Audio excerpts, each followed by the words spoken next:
For months, the sky did nothing unusual.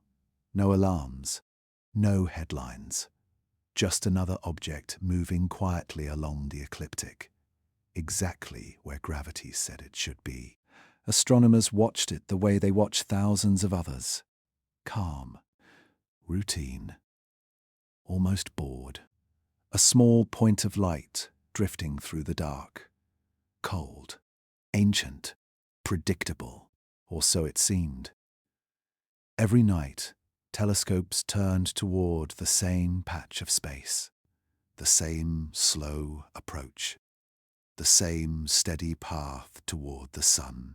This moment has a name, perihelion, the closest point, where heat, light, and pressure reveal what an object is truly made of. Most don't survive it. Most burn, crack, or shed their skins in glowing tails of dust and gas. Messy, violent, beautiful. And this one was expected to do the same.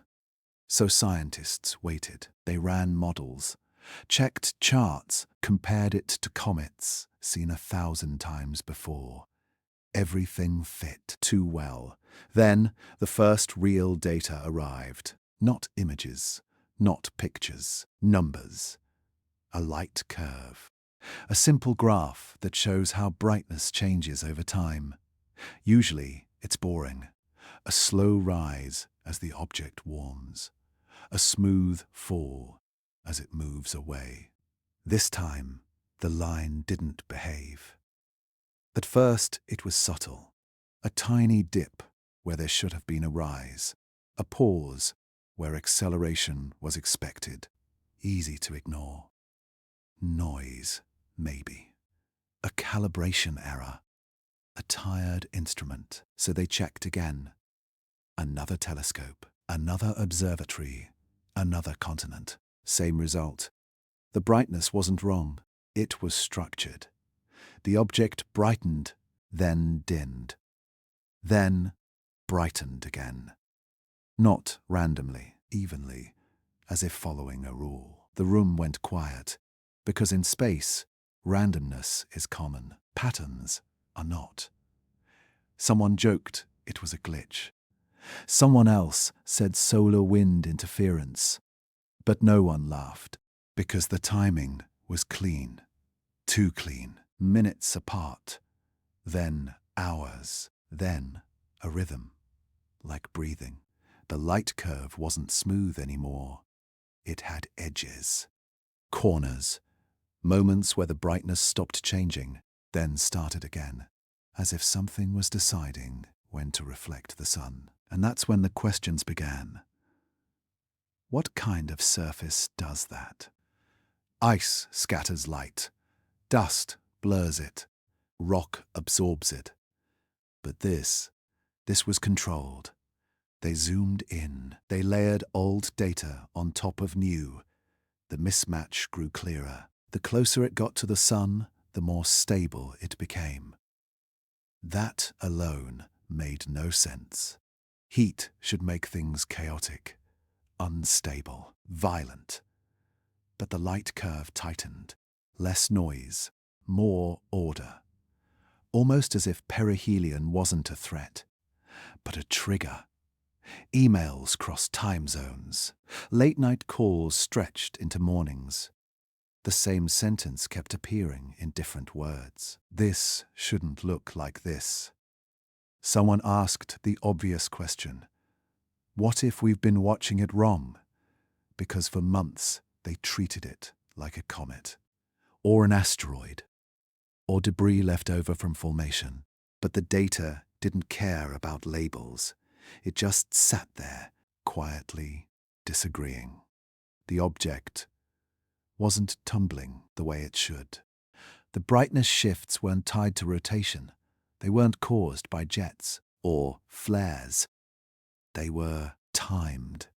That's when someone pulled up older data, weeks old. From when no one was paying attention, the same pattern was there. Faint, barely visible. It had been happening the whole time. We just didn't notice, because we weren't looking for it. A senior astronomer said something that stuck. We assumed the sky was waiting on us. But what if it was the other way around? What if the object wasn't changing because of the sun? What if it was changing for it? The room felt heavier after that. No one said the word. No one needed to. Artificial.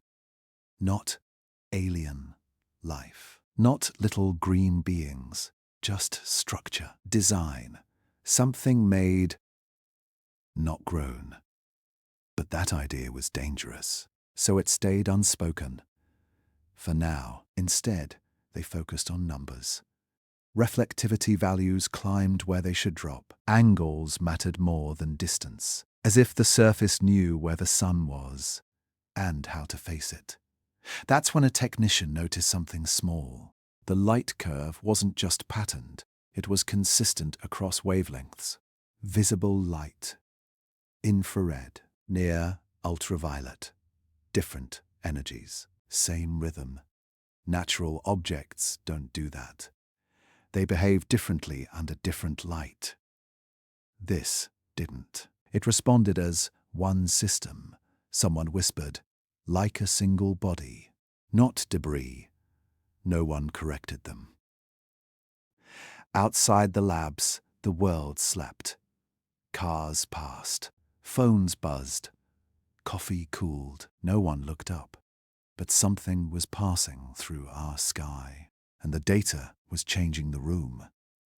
They ran simulations, thousands of them.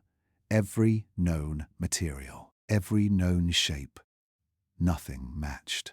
The light curve stayed wrong. Not broken. Wrong, as if it belonged to a different rulebook. A younger researcher asked the question no one wanted to answer. If this is normal, why have we never seen it before? Silence. Because the sky has been watched for centuries.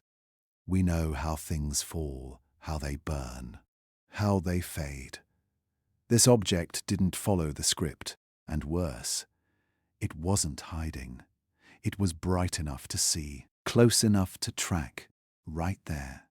Which meant one thing. If it was unusual, it wasn't rare. It was just unnoticed. The realization settled slowly, like a shadow moving across the room. Maybe nothing had changed in the sky at all. Maybe the change was here, in how we look, in what we expect. Because for the first time, the data wasn't answering our questions. It was asking one back. What did we miss while we were watching? And as the object continued its quiet fall toward the sun, the light curve kept pulsing, steady, patient, waiting, not for the sun, for us.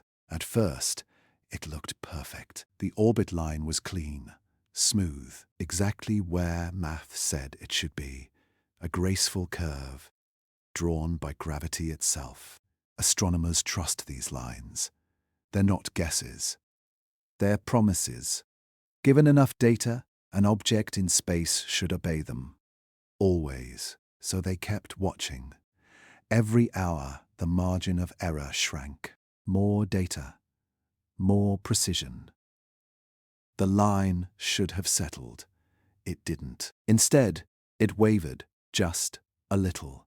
So small it almost felt rude to point it out. A fraction of a degree. The kind of deviation that usually disappears once more numbers arrive. But this one stayed. Not drifting randomly, not jumping wildly, bending slowly, as if something pressed against it, then let go. Someone adjusted for solar radiation pressure, the gentle push of sunlight. The math absorbed it. The bend remained. Then they adjusted for outgassing.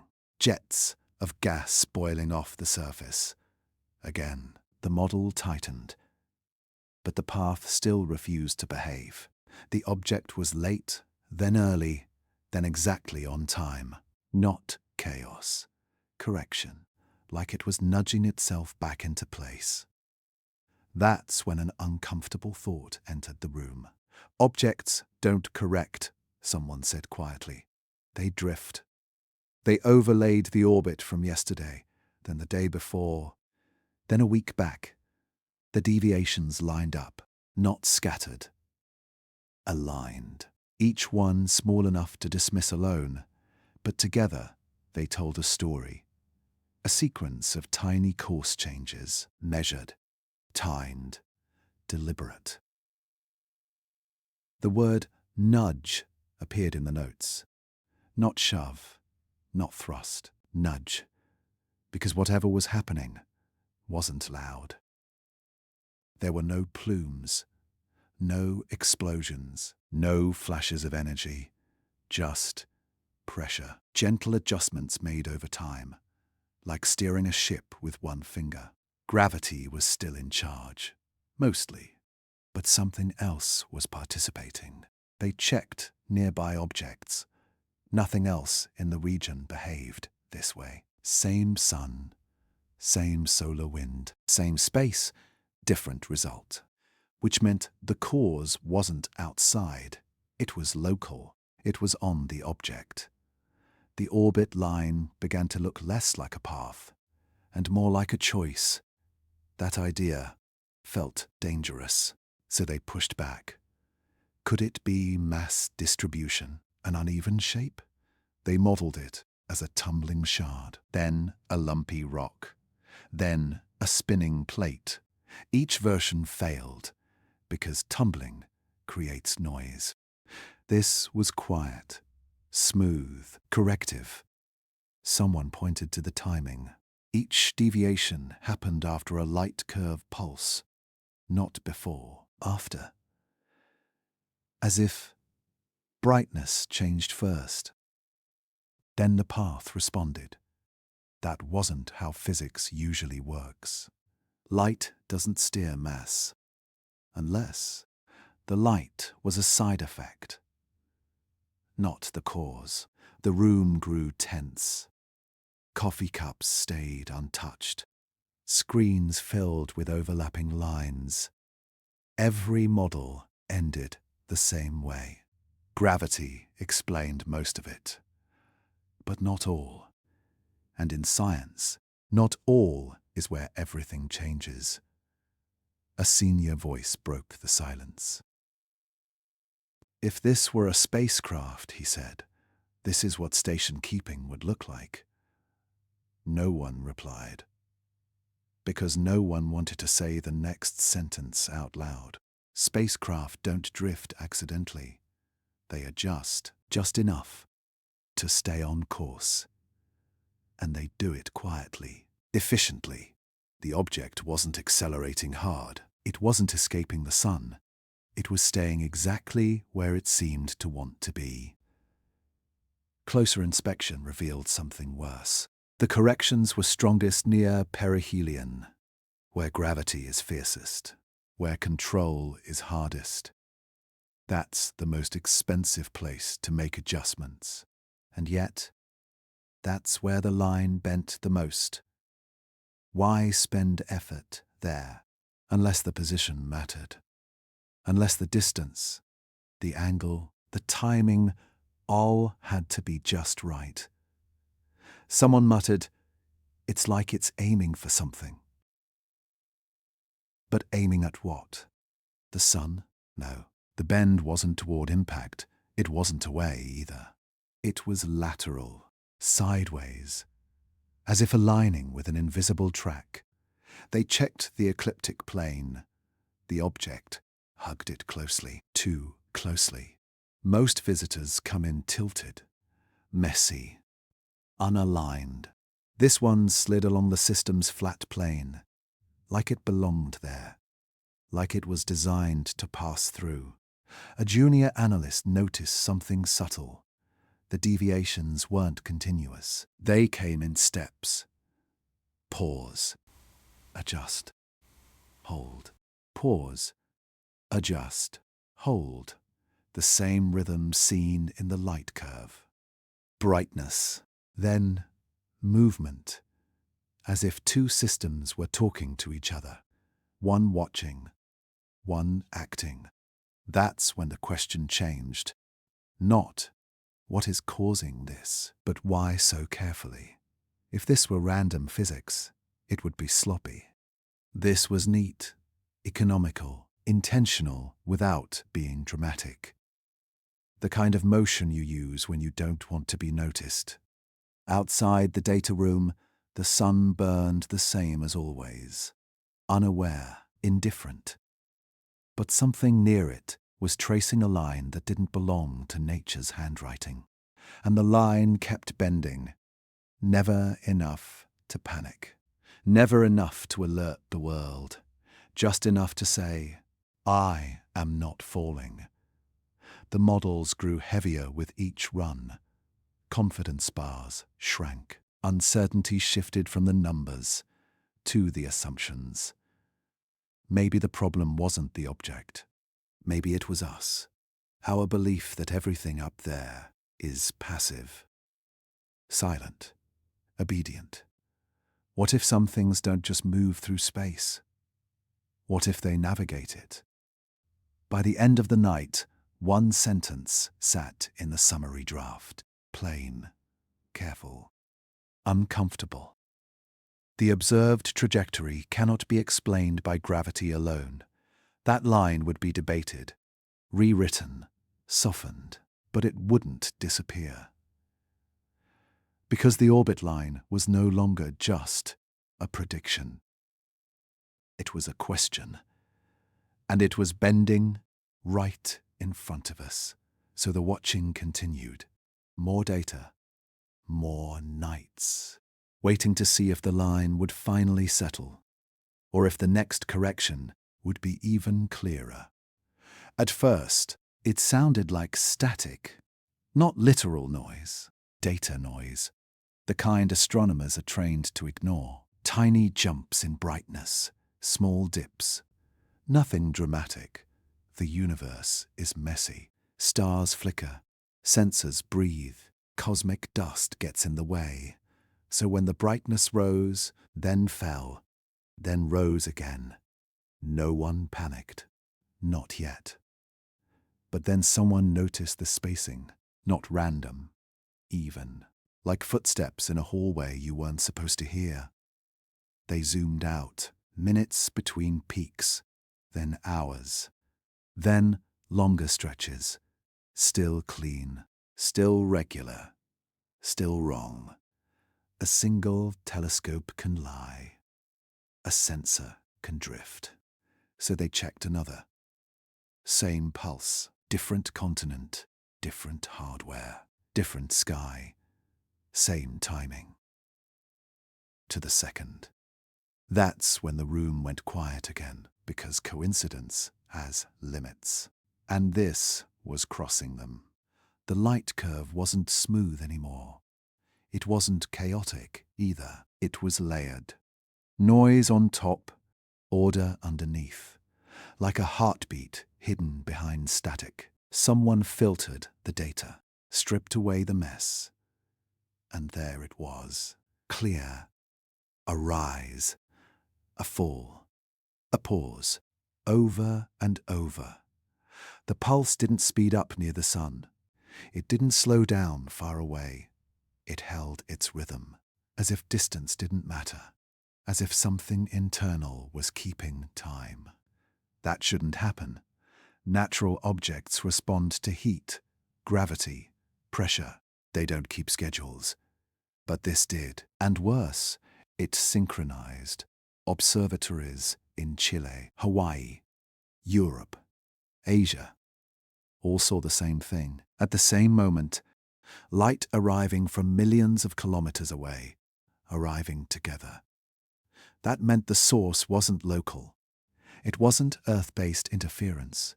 It wasn't atmospheric. The pulse was coming from the object itself. Someone whispered the word signal, not loudly, not confidently, just enough to test how it felt in the room. No one laughed, because signals don't have to be messages. Sometimes they're just behaviors. The brightness spike wasn't explosive. No flares, no jets. just a controlled increase, then release. Like opening and closing a window, they checked wavelengths again. Visible light, pulsed. Infrared, pulsed. Even faint ultraviolet followed the same beat. Different energies, same timing. That ruled out reflection alone. This wasn't just sunlight bouncing off a spinning rock. Something was modulating it. On purpose or by design. The sun is loud, violent, unpredictable. Anything near it should be overwhelmed. But the pulse stayed clean, protected, almost sheltered, as if the object knew how to hide its rhythm inside the noise. That idea unsettled people more than the pulse itself, because hiding requires awareness, and awareness implies something watching back. They tried to break it, adjusted for rotation, removed angle effects, accounted for distance and phase. The pulse survived, unchanged. Someone overlaid the timing with the orbital deviations. The pulses came first. The corrections followed. Light, then motion. Observation, then response. That sequence mattered. It suggested a system with stages. One part sensing, another acting, like a machine waking up in steps. A junior researcher asked the question everyone was avoiding. If this is a signal, who is it for? No answer came, because the pulse didn't repeat in a way that spelled anything. No primes, no math constants, no obvious code, just rhythm, presence, like a lighthouse that wasn't trying to speak, just trying to be seen, or maybe trying not to be. They checked background stars. Nothing pulsed with it. They checked solar activity. No match. They checked everything they could think of. The pulse remained steady, patient, almost indifferent to our concern.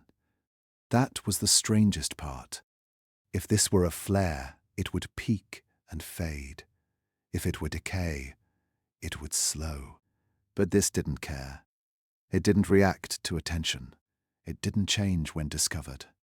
It just kept time. As if it had been doing this long before we noticed, and would continue long after. A senior scientist leaned back and said quietly, "Whatever this is, it's not accidental." That sentence landed heavy, because accidents are easy to accept. They don't challenge us. Intent does. The pulse forced a new question. Not, what is it made of, but what is it doing? And more importantly, why now? Why pulse near perihelion? Why hold rhythm in the loudest part of the solar system? Why stay subtle but consistent? Some suggested it was shedding heat in cycles. Others said structural resonance. But none of the explanations matched the precision. This wasn't stress, it was control. And control means boundaries, limits, decisions. Late into the night, someone plotted the pulse against time since discovery. The earliest data showed faint hints, barely visible, as if the signal had been weak, then slowly strengthened. Not growing louder, growing clearer, like something waiting for the right conditions, or the right witnesses. Outside, the sky looked the same as ever, stars indifferent, silent, but buried inside the data was a beat, steady, unemotional, unconcerned with belief, and once you saw it, you couldn't unsee it. The pulse didn't ask for attention. It didn't announce itself. It just existed. Tick, pause, tick. A presence measured not in words, but in time. As the object continued its quiet passage toward the sun, the pulse continued too, unbroken, unexplained, And the question no longer felt abstract, because coincidence can happen once, maybe twice. But when the dark starts keeping time, when the universe taps its finger in rhythm, you have to ask, is this just noise we finally learned to hear? Or is something out there, keeping a beat, waiting to see who notices? At first, it hides, buried inside noise, lost among flickers, shadows, and dust. The kind of noise astronomers see every night. Stars blink, sensors drift, space never stays still. So when the brightness rises, then falls, then rises again, no one reacts, not yet, because the universe is full of false alarms. But then someone notices the spacing, not the size of the change, not how bright it gets, the timing, even, too even. Like footsteps echoing in a long hallway, they zoom out, minutes between peaks, then hours, then a longer pause, still clean, still regular, still there. One pulse alone means nothing. Two could be chance. But this keeps going. Rise, fall, pause, again.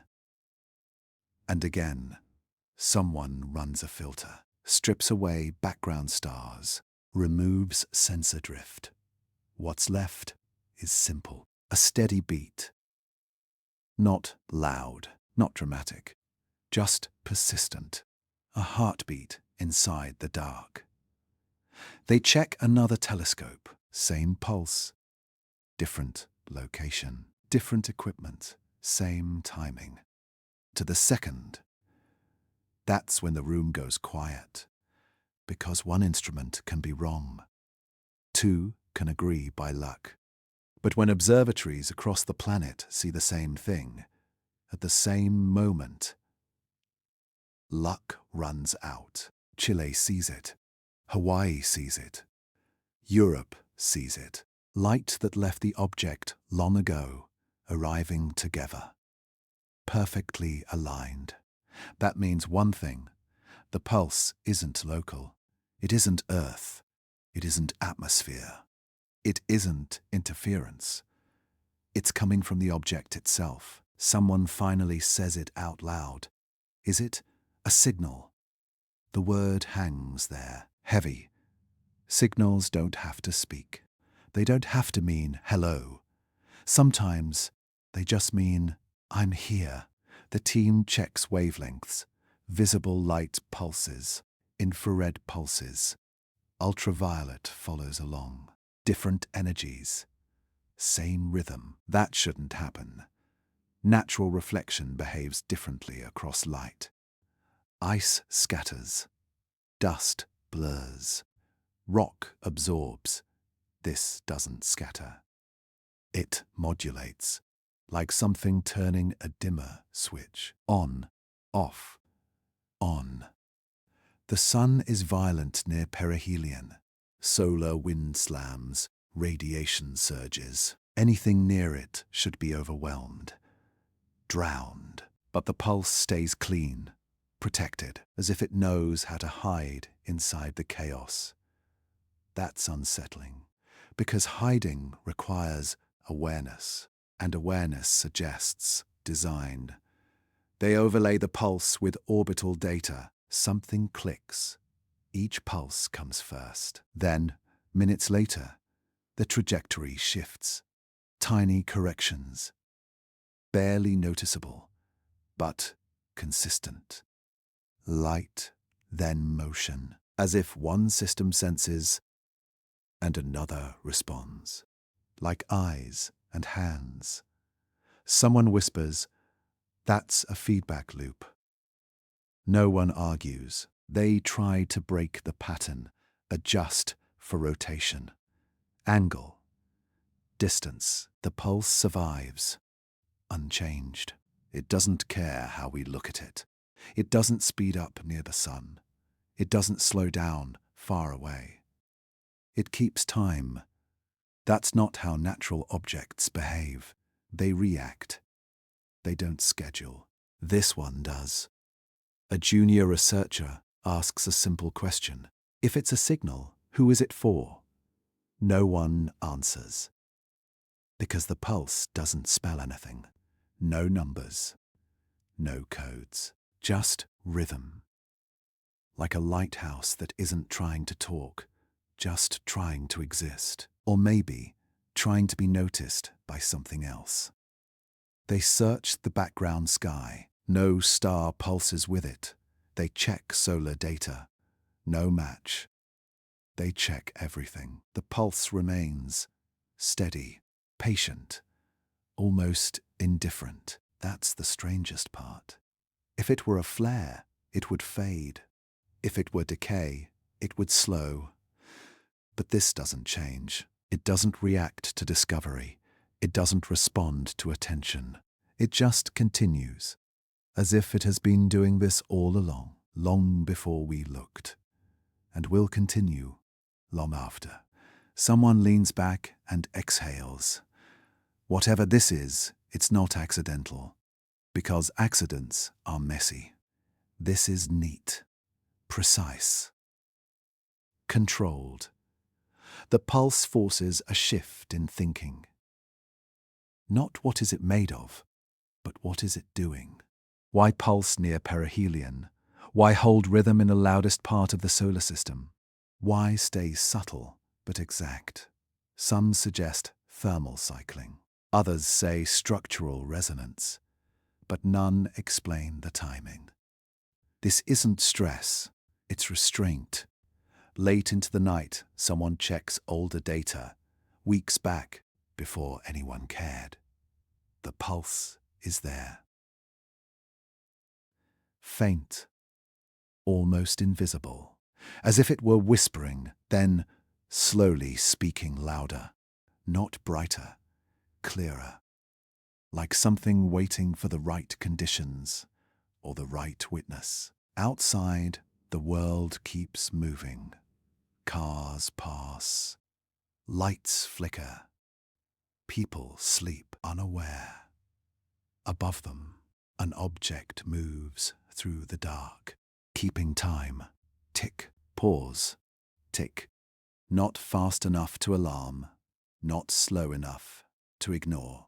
A rhythm that doesn't belong to space as we know it. And once you see it, you can't unsee it. The pulse doesn't demand belief. It doesn't announce intent. It just exists, measured, consistent, as if to say, I am still here.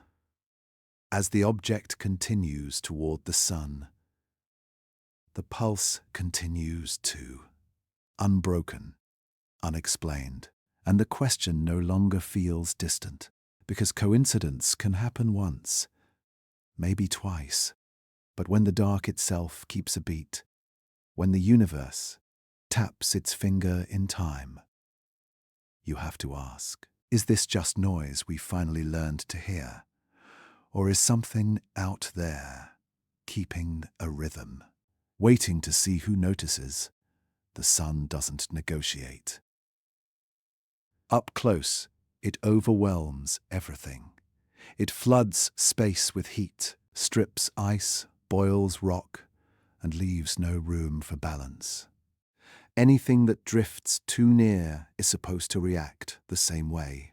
Heat rises. Materials break down. Chaos takes over. That's the rule. And this object was heading straight into the brightest furnace our system has. So when the thermal data arrived, no one expected surprises. They expected a curve. Temperature climbing steadily as distance shrinks, peaking near perihelion, then falling away. Simple, predictable, comforting. But the numbers refused to behave. At first, it looked like a mistake. The object warmed, then cooled, then warmed again, against the sun, against physics. A small dip, then a plateau, then another rise. Someone blinked at the screen, reran the scan. Same result. They checked calibration, adjusted for angle, corrected for distance. The curve stayed wrong. Not noisy, not broken. Wrong. As the object moved closer to the sun, its surface temperature dropped. Not dramatically, just enough to notice, just enough to make the room uneasy. Because cooling near perihelion shouldn't happen. There's nowhere for the heat to go. Space is vacuum. The sun is relentless. You don't cool there, unless something is helping you. They pulled thermal models from decades of comet data, thousands of examples, dirty snowballs, rocky wanderers, metal-rich fragments. None showed this behavior. Every natural object reacted. This one responded. That difference mattered. They plotted temperature against time. A pattern emerged. The warming wasn't smooth. The cooling wasn't passive. It came in steps. Hold, release, stabilize, then repeat, like a thermostat. Someone said the word slowly, regulated, not fluctuating, not stressed, regulated. As if the object wasn't fighting the sun, but managing it. They zoomed into the thermal map. Different regions behaved differently. Edges cooled first, center warmed later, as if heat was being redistributed, moved, not absorbed randomly, directed. That's when the room went quiet again, because directing heat requires structure. It requires pathways. It requires intention, even if no one is choosing it in the moment. They checked infrared wavelengths. Same pattern. Checked timing against the light pulse. They lined up. The temperature shifts followed the pulse. Light, then heat, then stability. A sequence. Like a system cycling through modes. Someone whispered, "It's like it knows when to open and when to close." No one corrected them, because the sun doesn't allow finesse. Near perihelion, everything screams. Jets erupt, surfaces crack, objects shed mass violently. This one didn't. No plume, no tail spike, no outburst, just calm adjustment. A controlled response in the most uncontrolled place. That's when someone asked the dangerous question. Why would anything need thermal control here? Silence. Because thermal control isn't survival for rocks. It's survival for systems, for machines, for structures with limits. Limits that matter. They tried every explanation they could think of. Rotational shading, unusual albedo, subsurface ice cycling, none fit. Those processes lag. They're slow. This wasn't slow. This was timely. The object cooled before overheating. Anticipation, not reaction. That's a critical difference. They compared it to spacecraft data. Satellites near Earth, probes near Mercury. The curves looked familiar, not identical, but close enough to make people uncomfortable, because spacecraft regulate heat to protect components, sensors, circuits, structural integrity, things that fail if temperatures drift too far. The object behaved as if it had something to protect, not life, not passengers, just function, a purpose that required stability. Someone leaned forward and said quietly, "Nature doesn't care if it overheats." That sentence stuck. Because nature is wasteful. It breaks things. It doesn't preserve. Preservation is a choice, or at least a design outcome. The sun kept burning. Solar flares erupted nearby, Radiation surged. The object adjusted. Not dramatically, not defensively, just enough. As if it had done this before. As if this wasn't its first perihelion. They checked past passes, nothing in recorded history. Which meant either this was new, or it was rare enough to slip through unnoticed. That thought lingered, because the sky has always been full, and our attention has always been narrow. The thermal pattern continued. Warm, cool, hold. No panic, no decay, just control. A junior analyst said something simple. If this were alive, we'd say it was regulating itself. The room didn't like that word, so they replaced it. Systemic. But the meaning stayed. Whatever this was, it wasn't being cooked by the sun. It was cooperating with it, using it, harvesting energy, then shedding it, keeping balance where imbalance should rule. Outside the lab, the sun set. Orange light spilled across the earth. People felt its warmth and thought nothing of it. But near that same sun, something was doing math. Thermal math. Deciding how much heat was too much. Deciding when to let go. That's when the realization deepened. The anomalies weren't isolated. The light pulse, the orbital nudges, the thermal control. They weren't separate mysteries. They were parts of one behavior. Sensing, adjusting, maintaining, a closed loop, like a machine operating quietly in hostile territory. Someone finally said what everyone was thinking. If this is natural, it's unlike anything we've ever seen. And if it's not, no one finished the sentence, because the implication was too large. So they did what scientists do best. They kept watching. More data, more nights, waiting to see if the sun would finally win, waiting for the heat to overwhelm whatever balance existed. But it didn't. The object held, silent, composed, managing its temperature in the one place where nothing should be able to, and that left only one question hanging in the air. Why? Why go to all this effort just to pass near the sun? Why protect structure, unless structure matters? As perihelion drew closer, and the heat climbed higher, the object didn't flinch. It adjusted. And for the first time, the fear wasn't that it would break. The fear was that it wouldn't. At this distance, nothing should shine clean. Near the sun, surfaces don't polish. They erode, they crack, they turn rough. Dust lifts. Ice boils. Light scatters in every direction. That's the rule. So when the reflectivity data came in, it felt wrong immediately. Too bright. Not explosive bright. Not flaring, sharp. The object wasn't glowing. It was reflecting, like a signal mirror held at just the right angle. They expected a haze, a fuzzy halo of dust catching sunlight and smearing it outward. That's what comets do. But there was no smear, no blur, just clean spikes.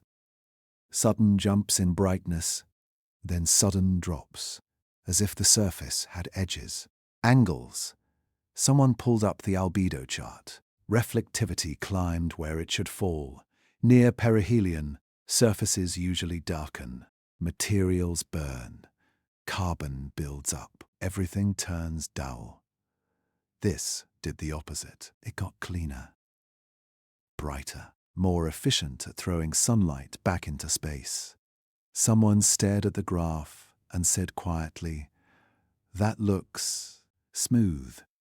Smooth is a dangerous word in astronomy, because nothing stays smooth for long.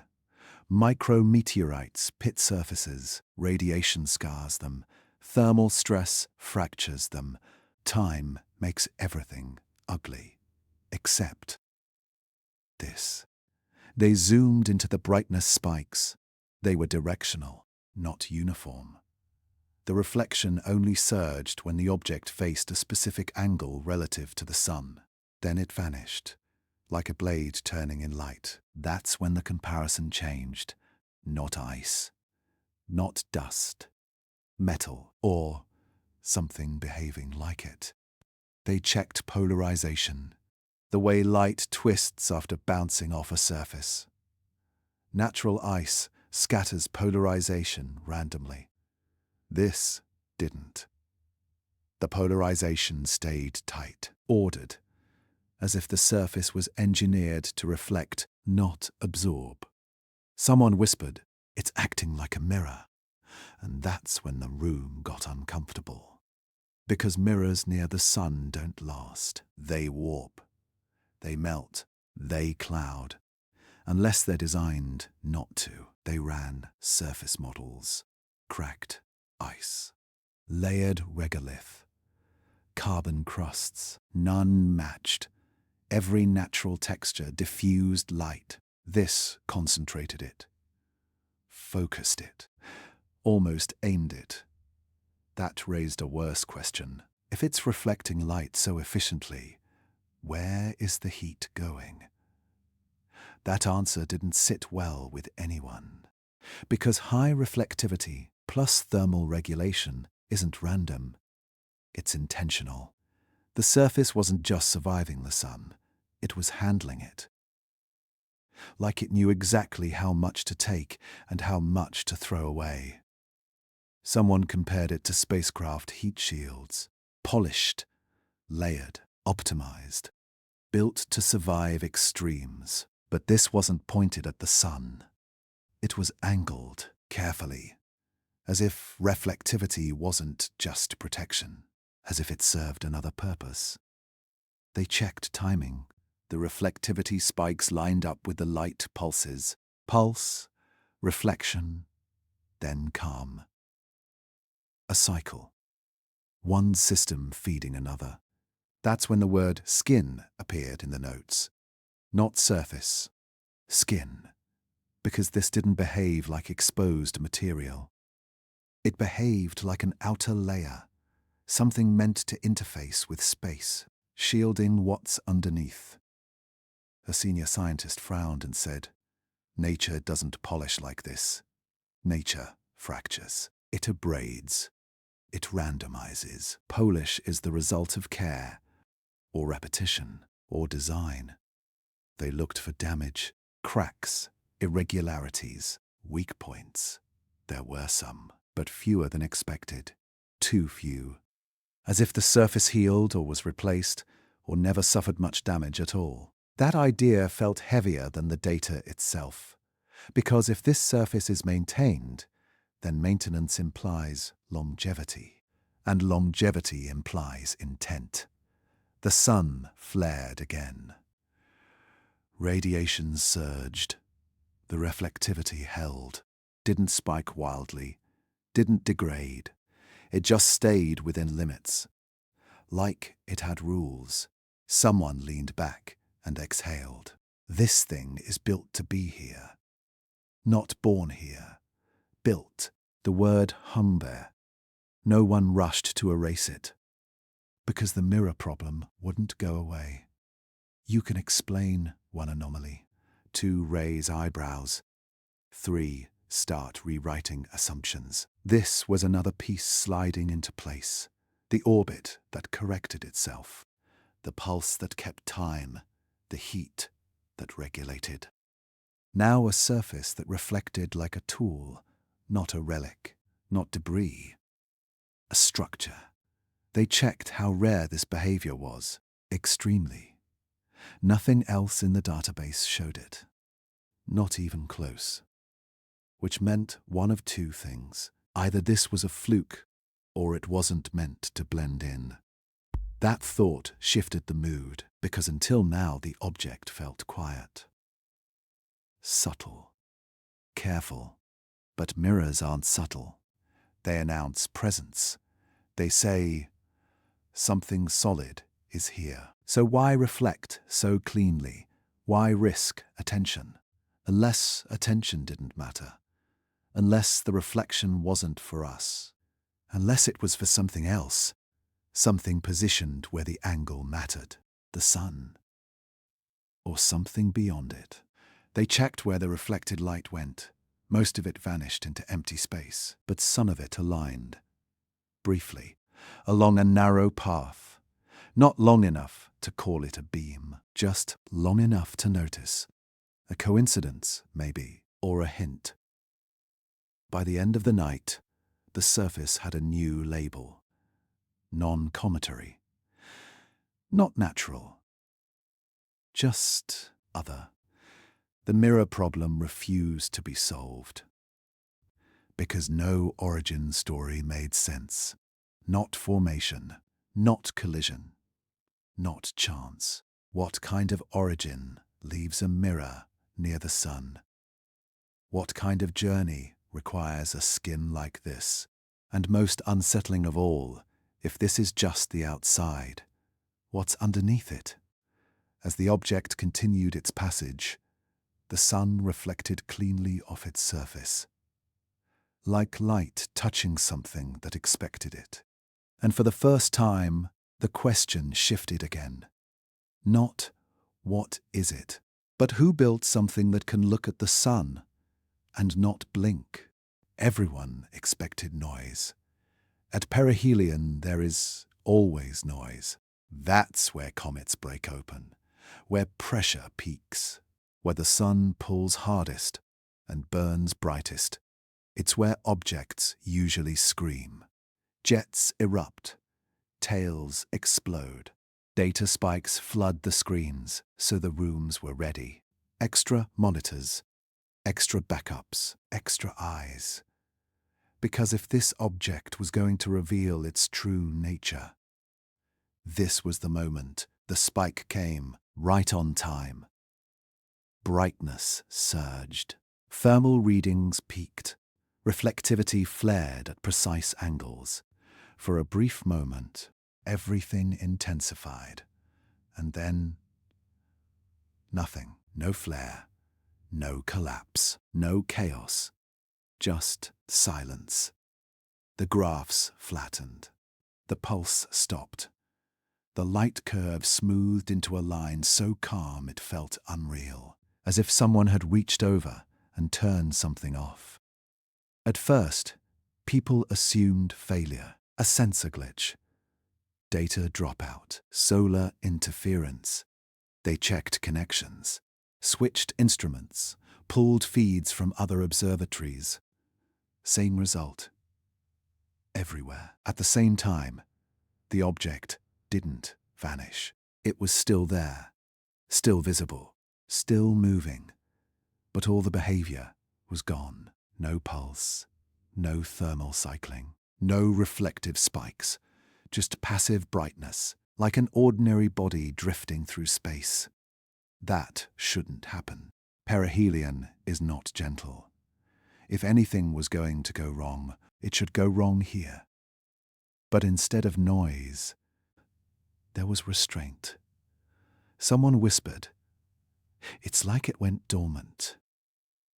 The word felt heavy. Dormant implies activity before and potential after. They replayed the last few hours of data.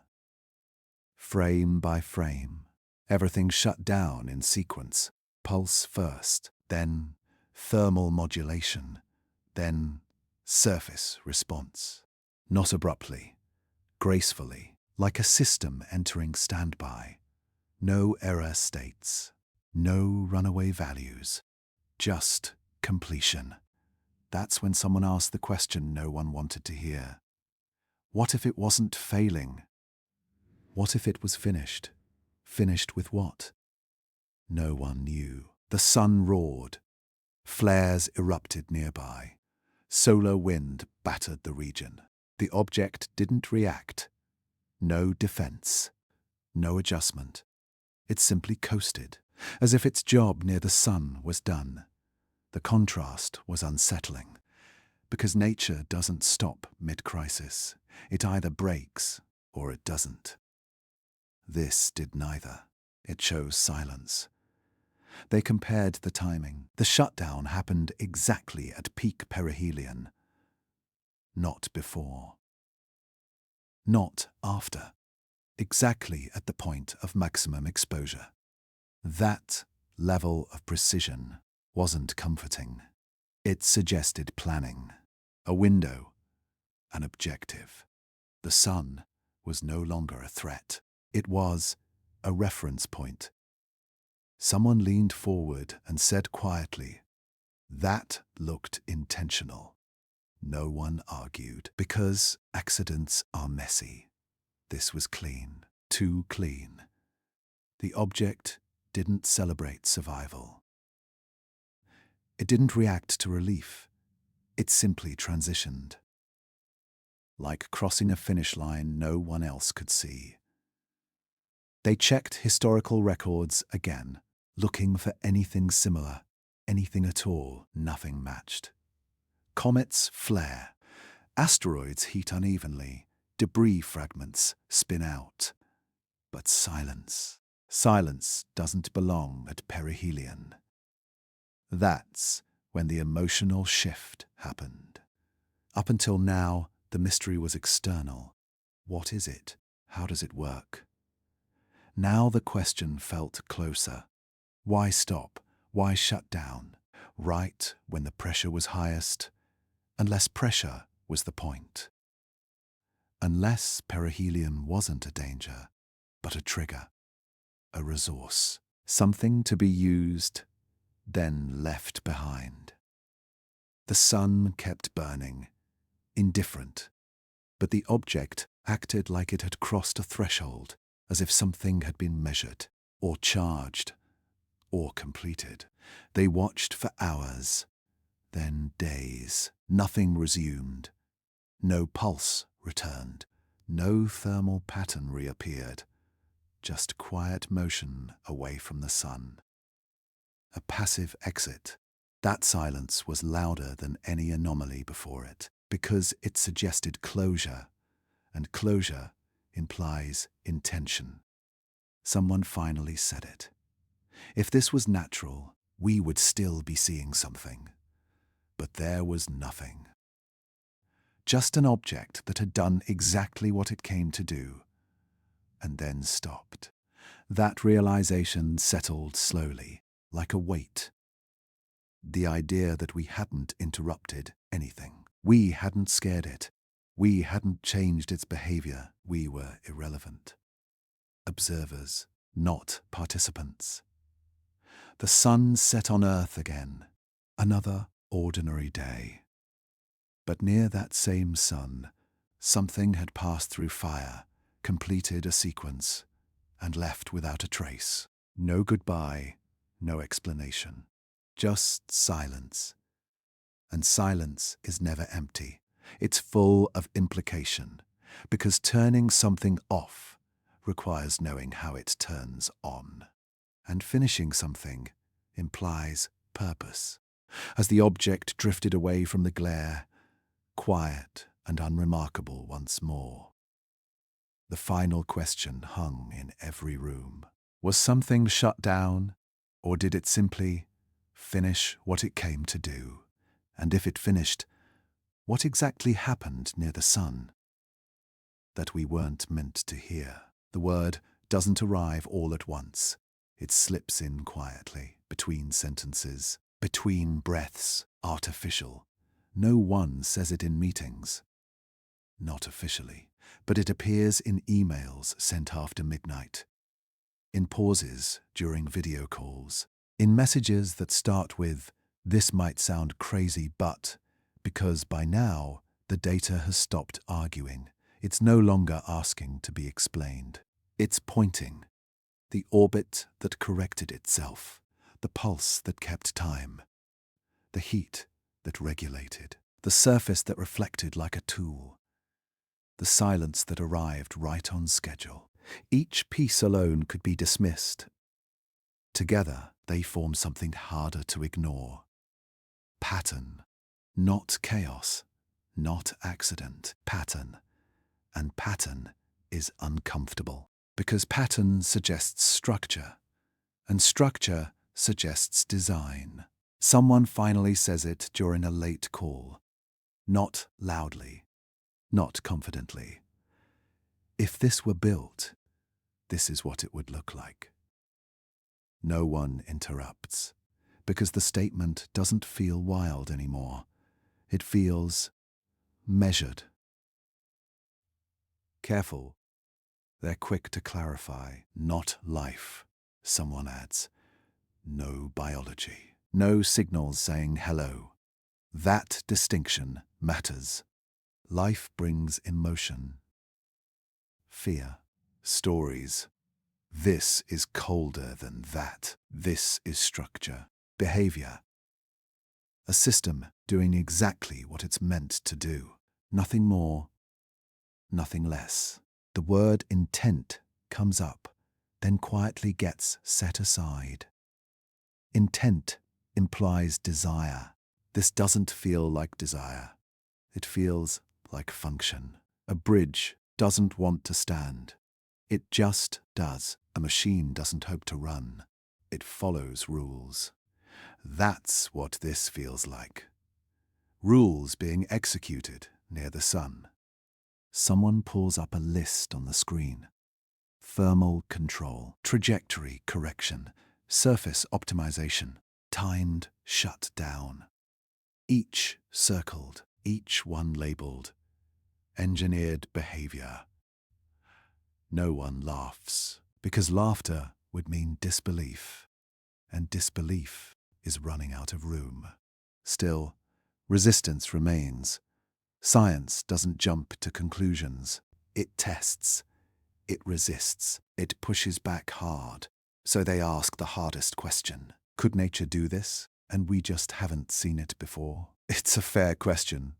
The universe is old, vast, creative in ways we don't expect. But creativity leaves fingerprints. This leaves blueprints. The precision is the problem. Nature wastes energy. It overcorrects. It doesn't mind inefficiency. This object does. Everything it does is minimal. Enough, but not more. That's not how accidents behave. Someone else says quietly, if this is natural, then we need a new definition of natural that lands heavier than the word artificial ever could. Because it implies a shift, not just in one discovery, but in how we understand the sky itself. The whispers spread between institutions, across time zones.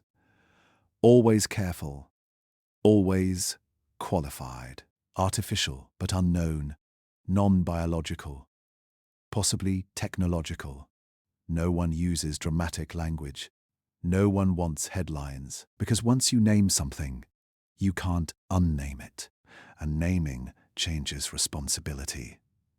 The fear isn't panic, it's clarity, because calling it artificial doesn't answer questions. It multiplies them. Who built it? When? Why here? Why the sun and the hardest one of all? Why now? Someone points out something unsettling. If this object hadn't passed so close to the sun, we might never have noticed. No pulse, no correction, no need for regulation. It would have looked ordinary, invisible. That thought lingers, because it suggests this wasn't hiding poorly. It was hiding well, and we only saw it because it activated. Another whisper follows. What if this isn't the first? The room goes still, because once you accept structure over accident, you have to accept repetition as a possibility. Not many. Not often, but not never. The artificial question isn't about aliens. Not really. It's about expectation. For centuries, we've assumed space is passive, that objects fall, burn, decay, that nothing up there does anything. This data challenges that assumption. Not with drama, with restraint. That's what makes it harder to dismiss. No messages, no beams, no demands, just behavior, purpose. Without announcement, someone says something that feels like a summary. Whatever this is, it wasn't built for us. That feels true. Because nothing it did acknowledged observation. It didn't react to being seen. It didn't adjust when noticed. It didn't care. That indifference is its own kind of message. Late into the night, one scientist stares at the final chart. A clean line. No anomalies left. Just an object leaving the sun behind. Ordinary again. And that's when the fear sharpens. Because artificial things don't have to stay active. They can sleep. They can wait. They can move on to the next phase, somewhere else. The artificial question doesn't demand an answer yet. It just asks permission. Permission to consider the possibility that not everything in the sky is accidental. That some things may be older than our questions, colder than our fears, built with no intention of being understood. As dawn breaks in one time zone after another, the word continues to circulate. Quietly, carefully, artificial, not as a conclusion, but as a threshold. And standing at that threshold, one final question remains. Are we ready to name what the data is pointing toward, or are we still hoping that it points anywhere else? At first, the changes are easy to dismiss, tiny, almost polite, the kind of shifts you expect when data grows cleaner, when instruments improve, when margins tighten. Nothing dramatic, nothing you'd point to in a headline. But the people watching the data, they feel it, because something isn't behaving the same way anymore. Not wrong, different. The pulse doesn't return, but the baseline drifts. The orbit stays stable, but corrections stop early. The thermal curve holds, but its edges soften. Like a voice lowering when it realizes it's being heard. Someone says what everyone is thinking, but no one wants to admit. It's not doing as much anymore. That sentence sits in the room. Because doing less isn't what natural systems do under pressure. They escalate, they break, they react harder. This is the opposite. This is restraint. They compare early data to now, side by side, same object. Same sun, same space. Different behavior. The most unsettling part.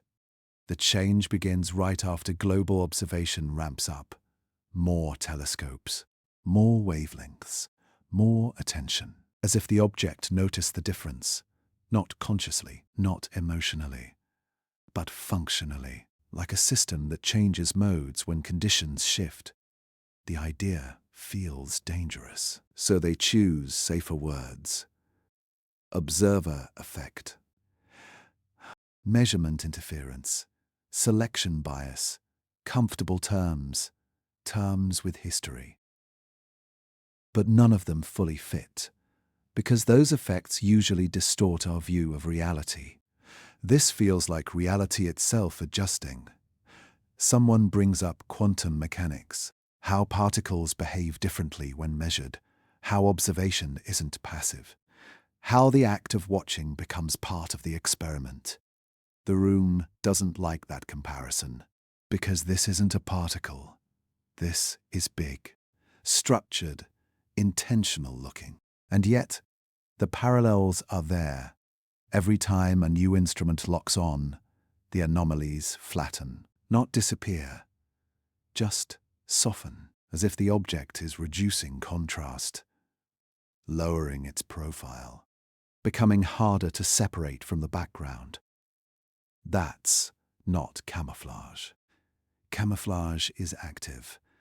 This feels adaptive, like a thermostat turning down sensitivity when the room fills with people. They test the idea, reduce observation for a window, limit tracking, focus elsewhere. The data shifts again, not dramatically, but enough. The baseline firms up, the noise sharpens. The object feels louder. Then, observation resumes, and the signal quiets. That pattern sends a chill through the room, because coincidence doesn't repeat politely. Someone finally says it. We're part of the system now. That sentence changes everything, because science is built on distance, on separation. Observer here, object there. But this discovery doesn't respect that boundary. The act of measurement is leaving fingerprints. Not on the data, on the behavior. The question quietly transforms. Not what is it doing, but what is it doing in response? That implication is heavier than anything before it. Because response suggests sensitivity, not awareness, not thought. Just thresholds, rules that change behavior when inputs cross a line, like security systems, like automated networks, like machines built to operate under unknown scrutiny. Someone points out something unsettling. If this object reacts to observation, then the version we saw at first may not be its true state. It may have been louder because we weren't listening yet, more expressive because it wasn't being measured. That means discovery didn't just reveal it. Discovery altered it. The realization creates a strange silence, because science loves first contact moments, the clean reveal, the raw truth. But what if there is no untouched truth here? What if every layer we peel back causes another layer to change? The object continues its quiet exit from the sun. Ordinary now, unremarkable. If you looked at it without context, you'd see nothing special. And that might be the point. Someone says softly, maybe this is what it's supposed to look like when watched. That idea lingers because it flips the narrative. We aren't uncovering a mystery, we're participating in it. Our curiosity isn't neutral. Our instruments aren't silent. Our attention has weight. For centuries, humans believed observation was harmless, that the universe didn't care if we looked, that stars didn't notice, that space was indifferent. This object challenges that belief, not with hostility, with adjustment, and that's somehow more unsettling, because it means the unknown isn't static, it's relational. It changes depending on how closely we stare. Someone pulls up the earliest data again, before the first headlines, before the first alerts. The object looks bolder, more expressive, more itself. Or maybe that's projection. Maybe it was always the same. Maybe we are the ones changing. Our expectations, our questions, our fear. The title on one internal report says, Everything. Observer influence on anomalous behavior. Dry words, careful words, but underneath them is a simple truth. Watching is no longer passive, it's active. And that means something important. If perception alters the unknown, then the unknown may never show us its full shape. Not because it's hiding, but because interaction reshapes it. The object drifts farther now. Quiet, compliant, almost boring. and that should feel reassuring. But it doesn't, because the mystery didn't end. It adapted. And as the data settles into something easier to accept, a deeper question begins to form. Not about the object, about us.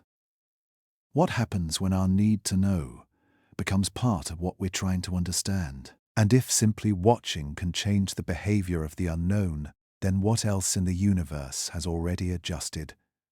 Quietly, because we were looking? By now, the data fills entire walls. Charts layered over charts. Timelines stacked on timelines. Lines that bend, pulses that fade. Heat that rises, then holds.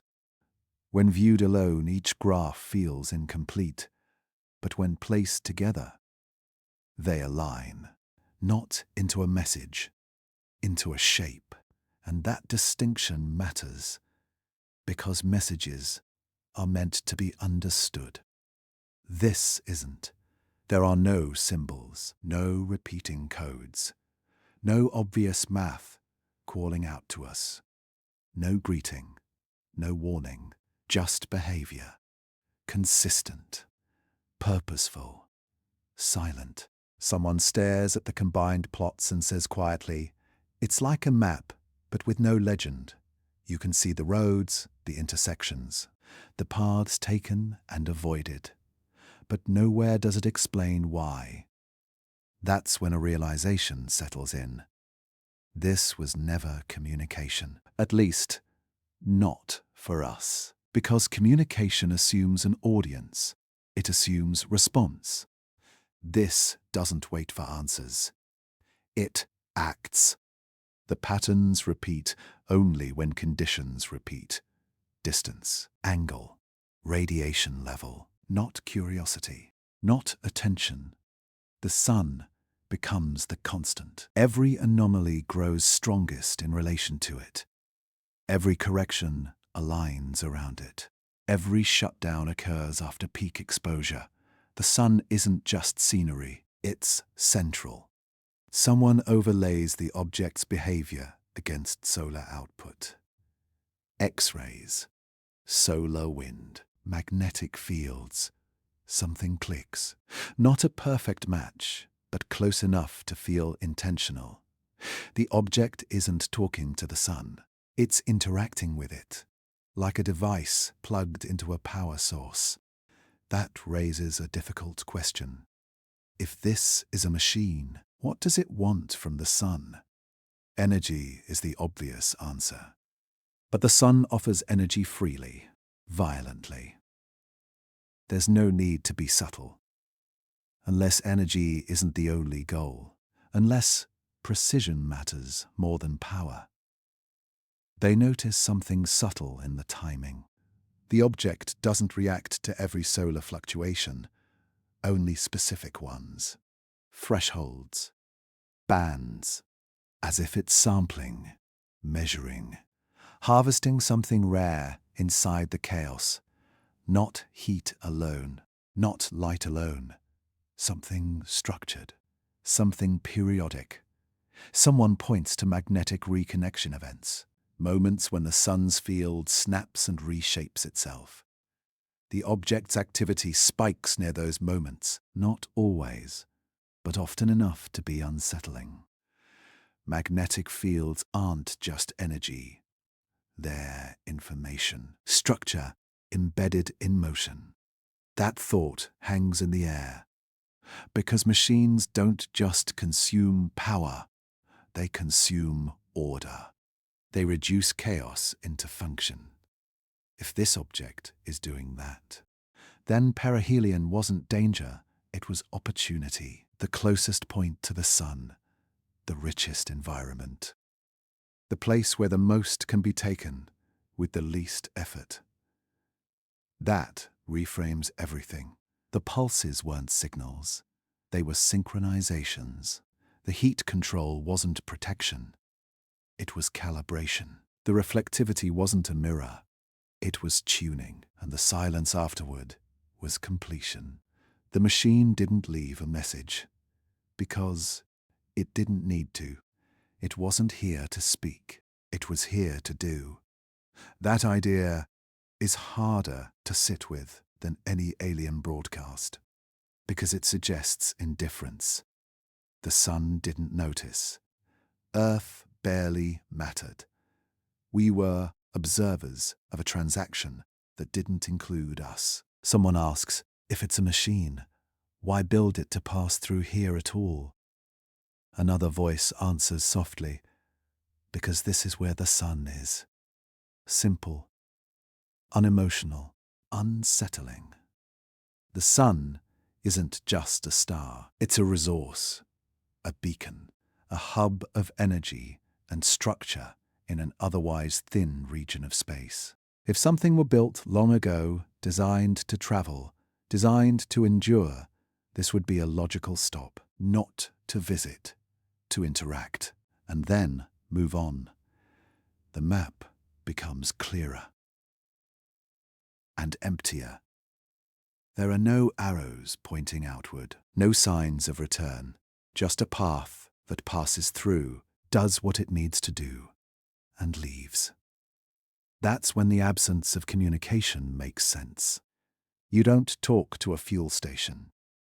You don't announce yourself to a charging port. You arrive.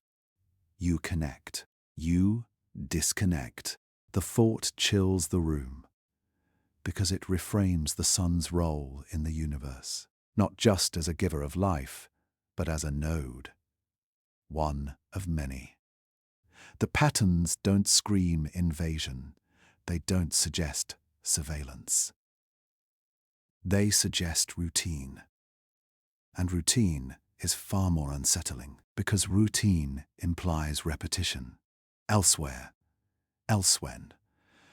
Someone pulls up a final composite image, the object's full journey.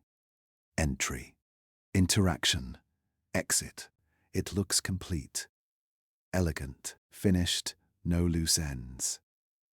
Except one, us, because we still don't know what was taken, or what was changed, or whether the sun is exactly the same as it was before.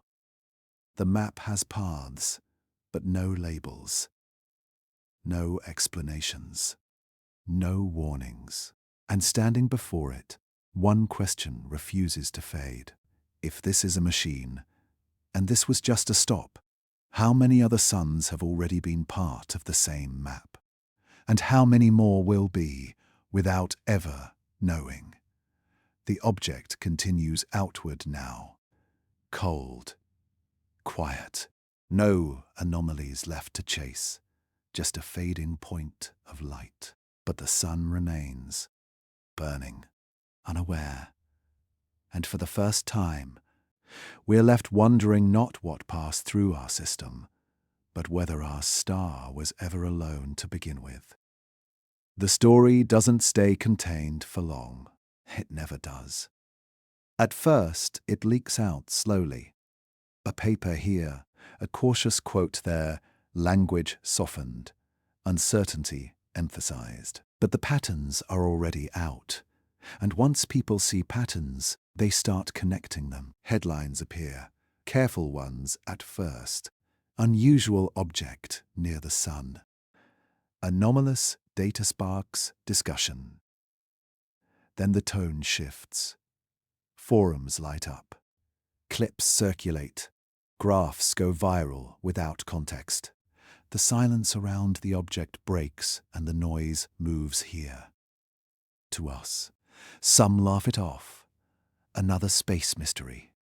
Another overreaction. They've heard this before. Others feel something deeper. Not fear, exactly. More like recognition. Because the story doesn't sound like fiction. It sounds restrained. Measured. Too calm to be a hoax.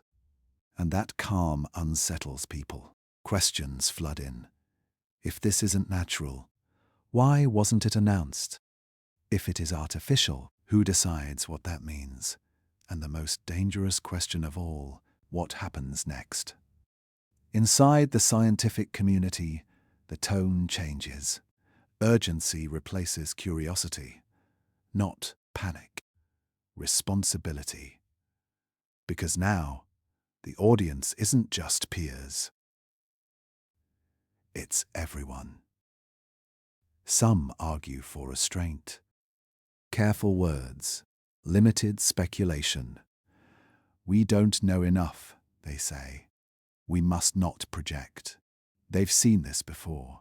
False alarms, misinterpretations. They know how easily wonder turns into fear. Others push back. Hard. We do know something, they argue. And pretending we don't is dishonest. They point to the data, the corrections, the pulses, the regulation. They say silence is a choice too, and choices have consequences. The debate grows louder, not just about the object, but about humanity's role in the universe. For centuries, we believed we were observers, looking out, measuring, naming. Now that assumption feels fragile. What if observation isn't neutral? What if attention itself has weight?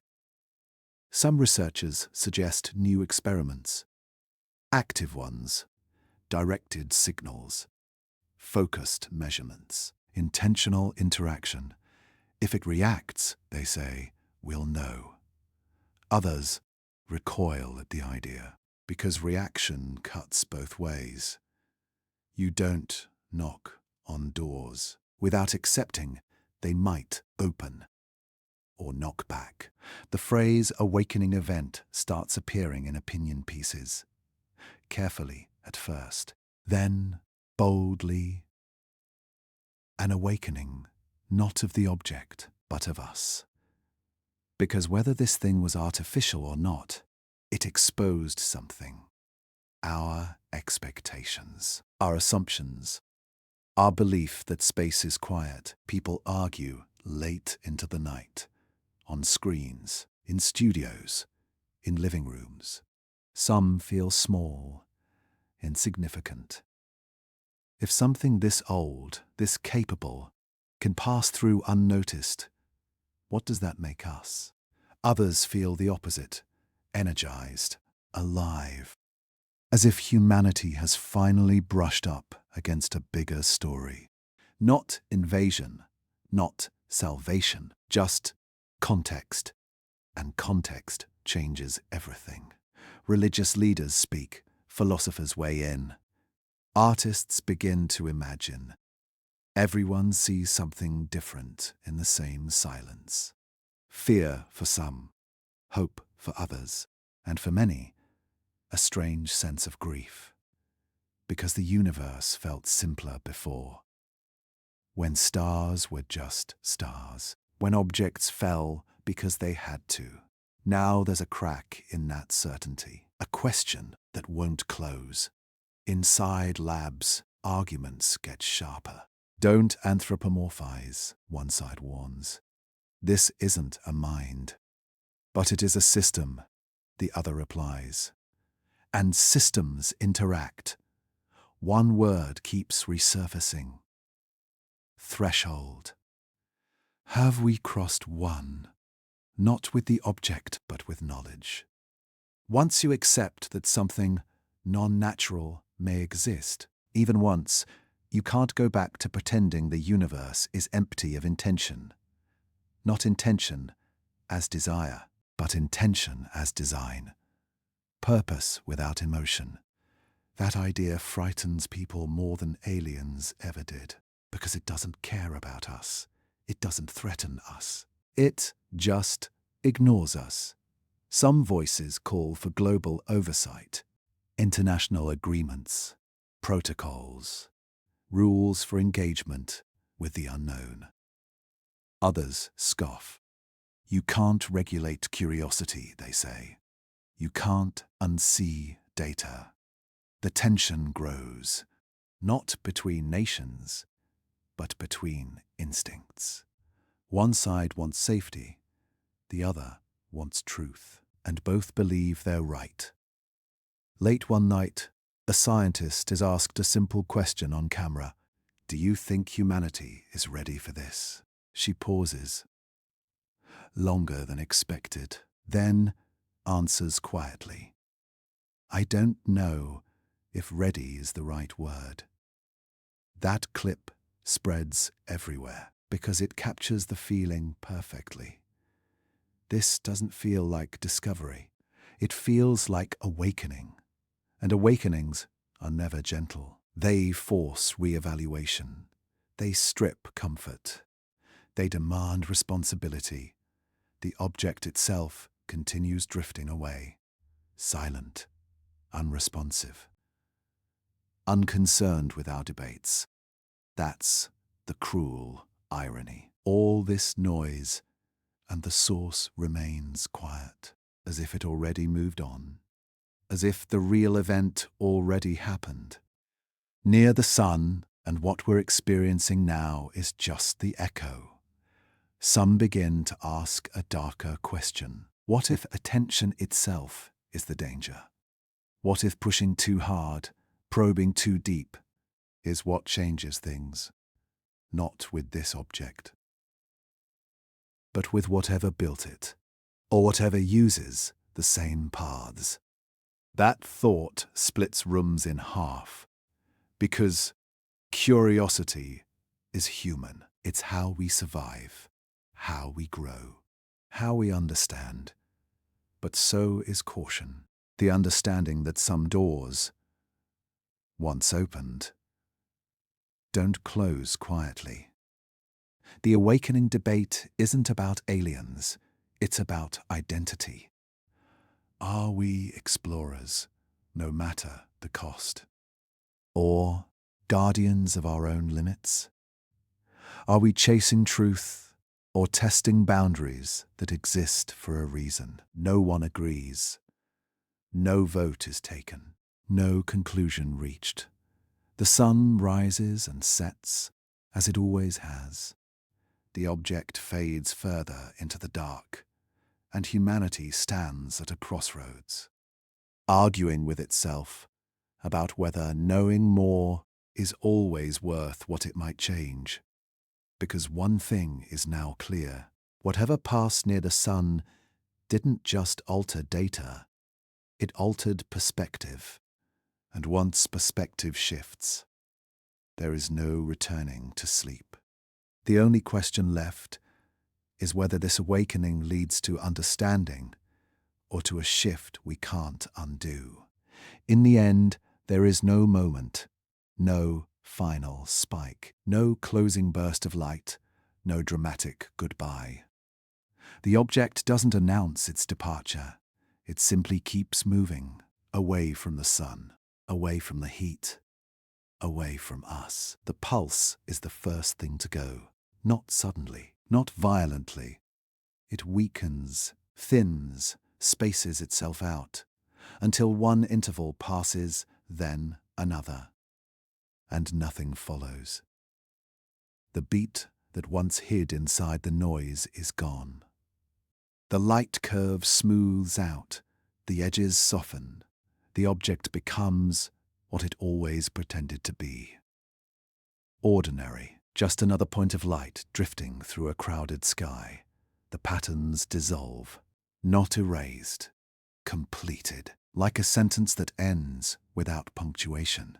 Scientists wait, hours, days, watching for a return, a restart, some hint that this silence is temporary. It never comes. No pulse, no thermal control, no reflective spikes, just passive reflection, cold, unresponsive, as if the system has shut down or moved on to something else entirely. That's when the realization settles. There will be no answer, not in the data, not in the archives, not in the sky. The object doesn't care whether it's understood. It never did. It didn't change course to speak to us, didn't alter behavior to warn us, didn't leave a trace meant to be decoded. There was no message, only behavior, and behavior doesn't explain itself.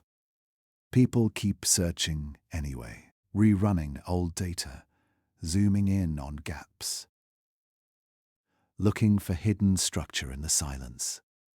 But silence offers nothing back. It just reflects our questions. Someone finally says what no one wants to accept.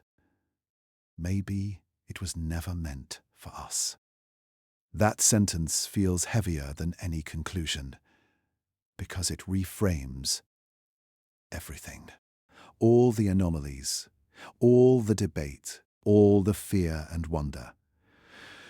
What if we were never the audience?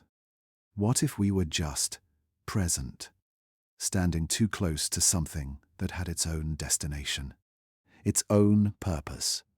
The sun remains, burning as it always has, indifferent if something happened near it, if something was taken, or measured, or changed. The sun doesn't tell us. It keeps shining. The object continues outward, its trajectory now smooth, its behavior quiet. No sign that anything unusual ever occurred. If someone were to discover it tomorrow, with no context, they'd see nothing worth noting. And that may be the most unsettling part. That discovery is fragile. That meaning depends on timing. That the universe doesn't pause to explain itself just because we noticed. The unanswered signal isn't a failure. It's a boundary, a reminder. We like stories with endings, with clarity, with lessons, but the cosmos doesn't owe us that structure. Sometimes things pass through our awareness, touch our instruments, brush against our assumptions, and leave without explanation. Not to tease, not to threaten, just because their path never included us. That idea forces a quiet humility, not fear, not despair, perspective. We are not at the center of every event. We are not the destination of every journey. Sometimes we are simply in the way. Late one night, long after the headlines fade, someone looks up at the sky. The same stars, the same darkness.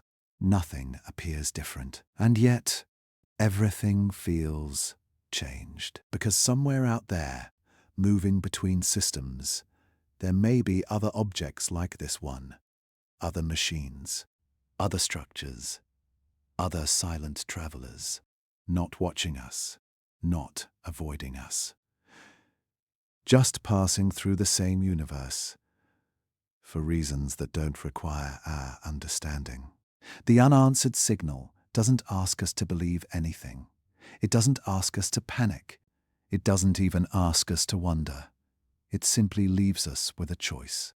We can insist that meaning must include us, that every mystery is a message, that every pattern is a call.